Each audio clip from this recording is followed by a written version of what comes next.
Chukwemeka Divine Adili, 4/14/2005. So, kamusta ka na, Adili? Kamusta ka sa mga panahon na to? Tingnan natin kung anong isasagot niya. Malungkot. O, nakita niya na. So, tinanong ko kung kamusta na siya. So, ang sagot niya ay malungkot.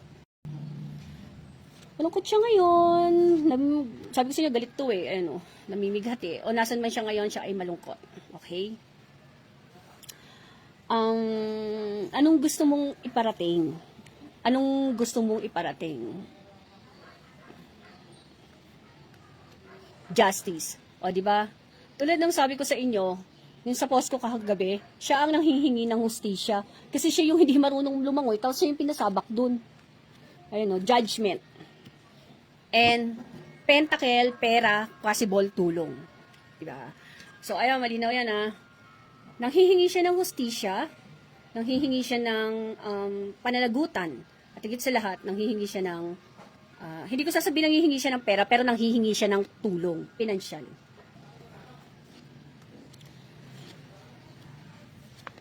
So, parang dito sa cards na to, sinasabi niya na kung sakaling maibigay itong tatlo na to, doon lang siya tatawid. Dahil lang inaalala din niya, mga loves ko, ay ang kanyang ina. Maliwanag yan, my loves, walang daya yan, ha. Hindi siya masaya kung ano man ang nangyari sa kanya. Hindi niya tanggap kung sakali. Hindi niya tanggap. Kaya, uulitin ko uli, nakita nyo ha, sa cards ni Rene, hindi lumabas ang justice. Kasi tulad nga ng sabi ko sa inyo, ito ay nakapagpatawad na at tanggap na niya kung ano man ang nangyari sa kanya.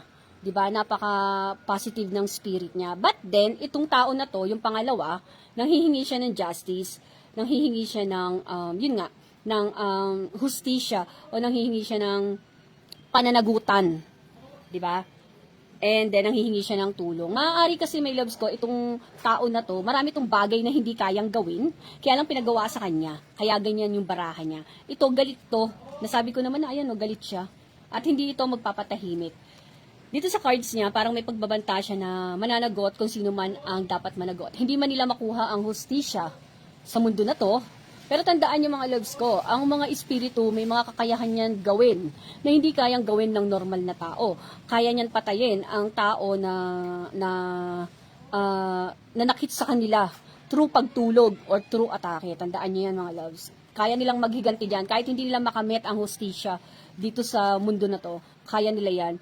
And then dito sa cards na to, parang ang sinasabi niya ay, kung nakikita niyo to, yung pera sa huli, ang pangarap lang naman niya siguro ay parang makaahon din sa hirap.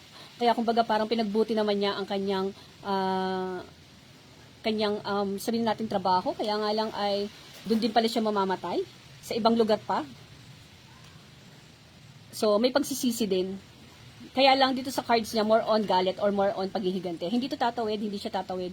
Ayan o, hindi siya tatawid. Sa kabilang mundo, hindi. Kasi nag-iipon siya ng paghihigante. So, ayan. Aksidente man yung nangyari, ayaw niya. Meaning, nung mga panahon na siguro baka pinapunta sila doon, labag sa kalooban niya, kaya lang wala siyang magawa. Wala siyang magawa. Kaya itong matanda na to, kung nakikita niyo to, ito ay babalikan niya. Kung sino man yung matanda na yon na nag-utos, kung may matanda man na nag-utos niyan, babalikan niya yan. At dun siya babawi. Uulitin ko uli, hindi man makuha nila ang justice, literal, o nitong tao na to, ang justice, sa pagkawala niya, babawi ito. Kasi nag-aalburuto yung kaluluwa nito. So, kung makikita niyo, puro pera. So, ang kanya lang doon, huwag yung misinterpret to, hindi siya mukhang pera ha. Parang ang ini-explain lang niya dito, nandun siya, para yun nga, siguro sa pagtatrabaho, ganyan, o pagtupad ng kanyang pangarap. Kaya nga lang, dun siya parang naloko. Siguro nga, dahil nga hindi niya akalain na may mga ganun na paggagawa o pangyayari. Ayan, puro cups ang labas ng cards niya. Actually, itong si Adili na to, from the start naman talagang maligalig yung cards nito. Maligalig siya. Talagang sa kanilang dalawa, ito yung nagwawala na hindi niya tanggap yung pagkawala niya. So kung tatanungin niyo kung paano ba makakatulong? Paano ba makakatulong kami? Hindi niyo to loves matutulungan. Uulitin ko sa inyo, ito kasi ay African, so may sarili tong rituals. May sarili to, sila ang pinagmulan mga loves ko ng voodoo, hoodoo, na na mga rituals. Kaya ang tangi lang makakapagpakalma dito is ang sariling magulang niya. Ang problema kasi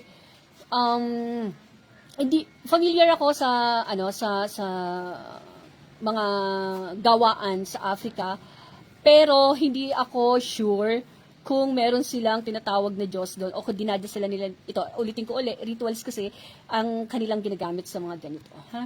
Pero patahimikin natin siya. Oh my God. O di. Pinatay niya na yung kanyang kandila. So, namatay na yung isang kandila natin, loves. Stop na natin to. Kasi baka mamaya dito mamahay to. So, hinga na lang natin siya last message. Tingnan natin. So, tulong ang hinihingi nito. Tulong ang hinihingi nito. Bago siya, tulong. So, dito na lang natin to isasara mga loves ko. At, kung ano man siguro yung pinagdadaanan niya, tulad ng pagdadasal natin kay Rene, o pagdadasal nyo kay Rene, sana gawin nyo din yan kay, kay Adili. Kasi medyo, maligalig kasi siya. So, siguro ang tangi ko lang may advice, doon ang hihingi ito kasi ng hostisya, pero sana alam mo yon para hindi naman siya maging palaboy na kaluluwa. Pagdasal natin mga loves ko na maging maayos o makatawid din siya or magkaroon din ng kapatawaran ang kanyang puso.